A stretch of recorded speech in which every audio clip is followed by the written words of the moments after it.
Hello students, welcome to my YouTube channel श्रेयसेट classes. Eco में हमारा एक चैप्टर चल रहा है, that is aggregate demand and related concepts. इसमें आज एक नया कॉन्सेप्ट शुरू करना है हमने, that is the relationship between APC and APS. हम सब जानते हैं कि इनकम जो हम कमाते हैं उस इनकम के हम दो पोर्शन करते हैं, या तो इनकम को कंज्यूम कर लेते हैं या फिर हम उस कंज्यूमर को इनकम को सेव कर लेते हैं, राइट? तो y is equal to c plus s। अब मुझे रिलेशन बनाना है एपीसी और एपीएस का, तो मुझे इसके लिए काम करना पड़ेगा, मुझे डिवाइड करनी पड़ेगी इस इक्वेशन को। Divide the equation by income by y। तो क्या इक्वेशन बनेगी? y upon y is equal to c upon y is plus s upon y। तो y से y cancel 1, c upon y is APC, s upon y is APS। क्या ये APC का formula है और ये APS का? तो हमारा रिलेशन क्या बना? APC plus APS is equals to 1। आपके पास एक बहुत छोटा न्यूमेरिकल बन जाएगा इसमें 1 मार्क का। क्या न्यूमेरिकल बन जाएगा? क्वेश्चन में कहेंगे if APC is 60%, APC is 60%, find APS, find APS। बेटा यहाँ पे ध्यान से समझेंगे, 1 का मतलब क्या होता है? 1 का मतलब होता है 100%। आपको बहुत बार समझाया है अकाउंट्स में भी, क्योंकि 100% का मतलब होता है 100 upon 100 which is equal to 1। तो यहाँ पे 1 होने का मतलब ये क्या हो गया? 100%। मैंने आपको क्या कहा? APC कितना है? 60। तो APS कितना होगा बेटा? ये 100 है, 100 माइनस 60 40%। तो 1 सेकंड का न्यूमेरिकल है, इसमें कंफ्यूज वहां पे ना होना, इसीलिए आपको ये रिलेशन बढ़ाया गया है। APS plus APC is equals to 1। Clear? ये एक छोटा सा रिलेशनशिप है। दूसरा रिलेशनशिप है हमारे पास, relationship between MPC and MPS। फिर से इसी इक्वेशन को नोट करता हूं, income is equals to consumption plus saving. भाई जो इनकम है या तो कंज्यूम होगी या फिर सेव होगी। अब यहां पे मुझे MPC MPS का बढ़ाना है बेटा, ध्यान से समझेंगे। मेरी इनकम पहले 100 थी, अभी मेरी इनकम हो गई है 150। तो इनकम में चेंज आ गया, change in is equals to 50। बेटा जो मेरी इनकम में चेंज आया है उस चेंज्ड इनकम को, यानी कि बढ़े हुए 50 रुपए को, या तो मैं कंज्यूम करने वाला हूं या 50 के 50 सेव करने वाला हूं। तो इसका मतलब सर जो मेरी इनकम में चेंज आता है उससे या तो कंजम्पशन चेंज होती है सर, या फिर मेरी सेविंग चेंज होती है, क्योंकि जो एक्स्ट्रा कमाया पिछले महीने से ज्यादा कमाया उसको या तो मैं खा लूंगा या फिर उसको मैं सेव कर लूंगा।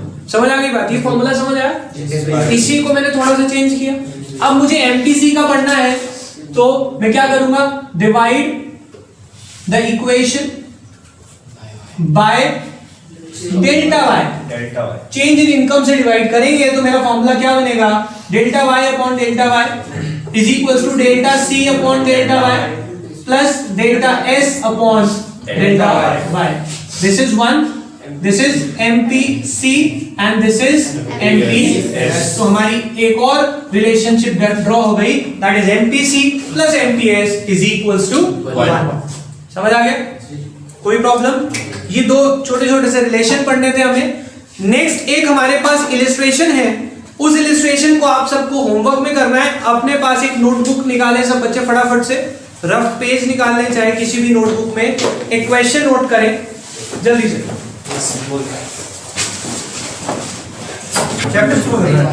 टॉपिक देखें, values of APC, APS, MPC, MPS।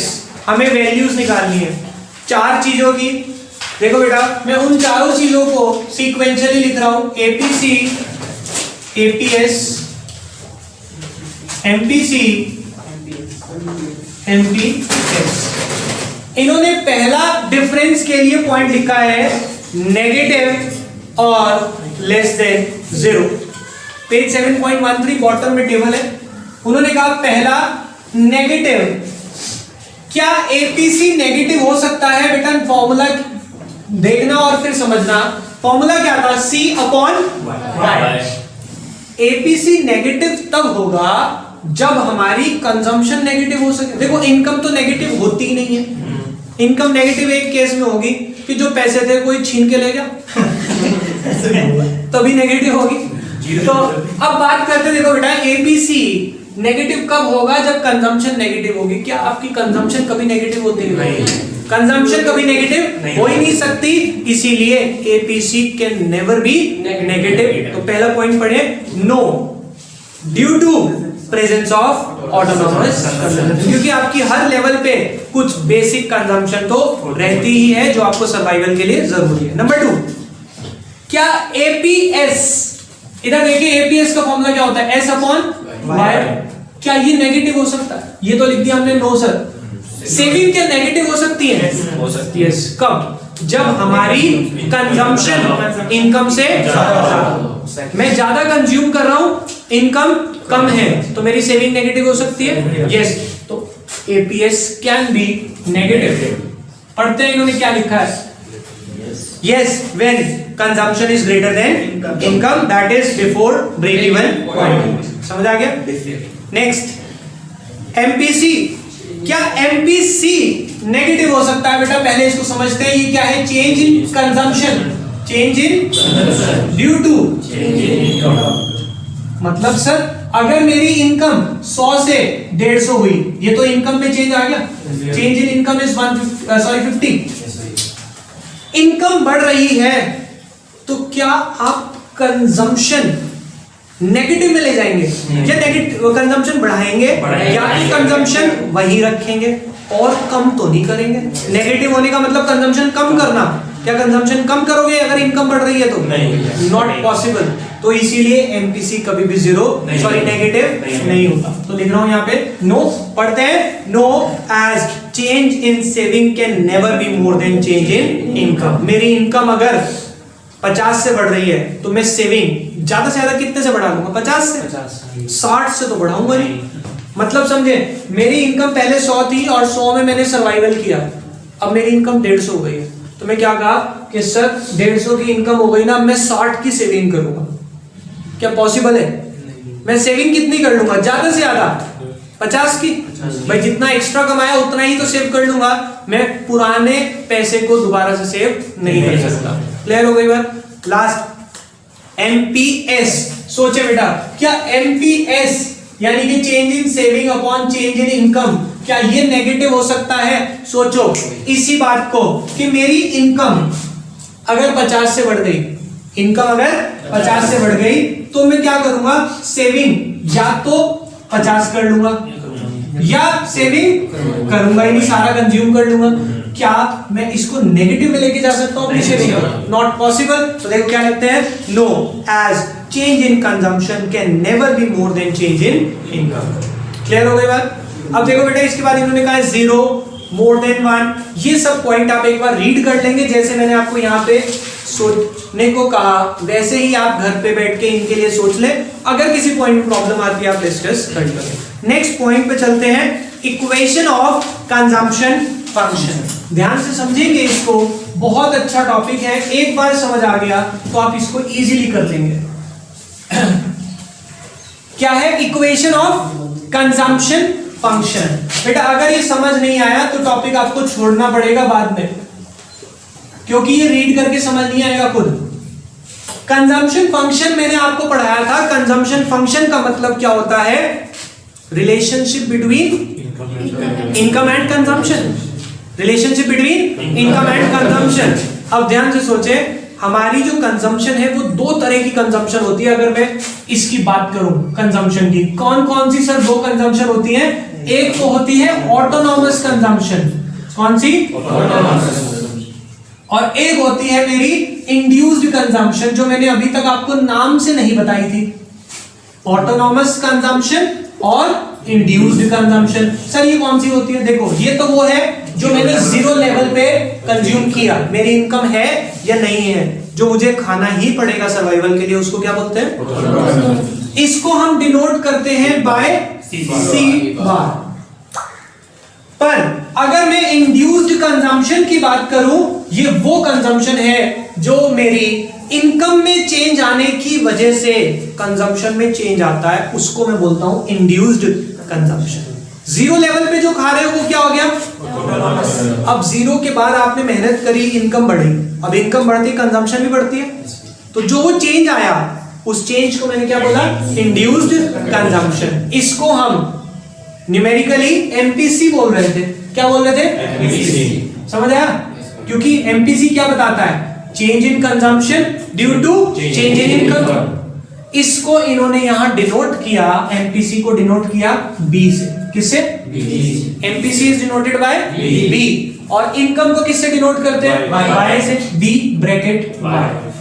तो इससे अगर मैं मिला के एक इक्वेशन बनाऊं कंजम्पशन फंक्शन की, तो कंजम्पशन फंक्शन यानी C is equal to C bar plus B bracket Y. ये इक्वेशन समझ आए? This is the ultimate solution जो हमें यहाँ पे टॉपिक में पढ़ना है। पढ़ते हैं एक बार equation of consumption function. 2 point लिखे हैं, फिर ये इक्वेशन लिखी है। पढ़ते हैं। Consumption function can be put into 2 parts. Number 1, even when income is 0, there is some minimum consumption known as autonomous consumption C bar, which is always positive, जो हमेशा positive होते हैं। Number 2, when income increases, consumption also increases.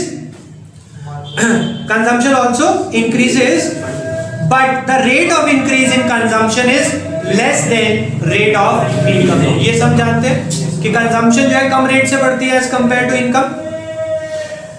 The MPC और B, आपको बताया MPC को किससे denote कर रहे हैं यहाँ पे? बी से। The MPC shows how consumption changes with the change in income. Full stop. This portion of consumption is termed as induced consumption. और जैसे इनकम में चेंज होने की वजह से जो कंजम्पशन में चेंज आता है उसको क्या बोल दिया इन्होंने? Induced consumption. And can be estimated by, और ये कैसे निकलती है?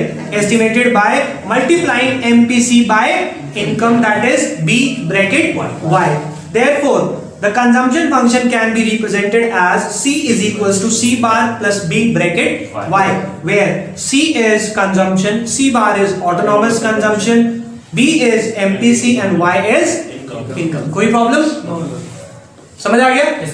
अब हमें पढ़ना है इक्वेशन ऑफ सेविंग फंक्शन। उसको न्यूमेरिकली थियोरेटिकली नहीं पढ़ना। 1 मार्क के क्वेश्चन आ सकते हैं कि सेविंग फंक्शन की इक्वेशन बताएं। ये तो कंजम्पशन फंक्शन की हो गई बेटा। सिमिलरली अगर मैं बात करूं किसकी? सेविंग फंक्शन की। देखिए बेटा, हम सब जानते हैं इनकम या तो कंज्यूम होती है या फिर मुझे सेविंग फंक्शन निकालना है। यहां से मैं कहूं saving is equals to income minus consumption. कोई प्रॉब्लम? इसको यही रखा, इसको इधर ले। सेविंग इज इक्वल्स टू, वैसे भी सोचे सेविंग क्या होती है? जो कमाया उसमें से जो कंज्यूम कर लिया, जो बच गया वो सेविंग। ठीक है, कोई प्रॉब्लम यहां तक? वी नो, हम सब जानते हैं क्या? C is equals to C bar plus B bracket Y। अभी तो प्रूफ किया, ये रहा। We know C is equals to C bar plus B bracket Y, putting this value in equation 1। इसको मैंने नोट करा इक्वेशन 1 के नाम से। C की वैल्यू मैं यहां पुट कर रहा हूं, तो क्या बनेगा? S is equal to y minus bracket लिख लेता हूं C bar plus B bracket small bracket, bracket खोलते हैं, y minus C bar minus B bracket y। कोई प्रॉब्लम? इसके बाद S इज इक्वल टू, हम ये जो y है इसको इस y के पास लेके आते हैं, minus C bar plus y minus B bracket y। कोई प्रॉब्लम बेटा? हाँ जी, कोई प्रॉब्लम नहीं है। इसके बाद हम क्या करेंगे? S is equal to minus C bar plus, इन दोनों में से y कॉमन ले लें। y कॉमन लिया तो इसमें से क्या बचा? 1, और इसमें से क्या बचा? Minus b। This is the equation of saving function, that's it. समझ आई? आप इसको पेपर में लिखने जाएंगे तो कंफ्यूज हो जाएंगे कि याद नहीं हो सकती, बट अगर आप इसको न्यूमेरिकली सॉल्व करें तो आप 100% करेक्ट आंसर देने वाले हैं। और एक चीज आपको यहाँ डिटेल में बताऊं, देखो बेटा, हमने अभी पढ़ा था अभी थोड़ी देर पहले क्या MPC plus MPS is equals to 1, ठीक है। एमपीसी को किससे डिनोट करते हैं आप? अभी डिनोट करवाया ना, बी से। तो एमपीसी मतलब B plus MPS is equal to 1। इसको उधर ले जाएंगे तो MPS is equals to 1 minus B, यानी कि सर ये एमपीएस है, ये क्या है? एमपीएस। समझ आ गई बात? तो ये उसका भी डेरिवेशन है, आपको न्यूमेरिकल में तंग कर सकते हैं इस तरह से कि ये 1 माइनस बी को क्या बोलते हैं सर? ये एमपीसी था, ठीक है। 100 में से एमपीसी माइनस करते हैं तो एमपीएस ही तो आता है। इक्वेशन हमने ये भी पढ़ी है सर, समझ आ गई बात? आपको जो कहा जाता है कि वैल्यू बेस या प्रैक्टिकली सीखे, ये सब प्रैक्टिकल, इसको समझे, कोई प्रॉब्लम नहीं होनी चाहिए। दो बातें मिक्स करिए इसको सिर्फ, क्लियर? तो इसको क्या बोलेंगे? एमपीएस। ये क्या हो गया? ये क्या हो गया? ऑटोनॉमस कंजम्पशन, या फिर डिस सेविंग बोल सकते हैं इसे। माइनस ऑटोनॉमस कंजम्पशन को हमने डिस सेविंग बोला था, और ये सेविंग है ही। हर एक चीज की टर्म का मतलब भी तो पता होना जरूरी है ना।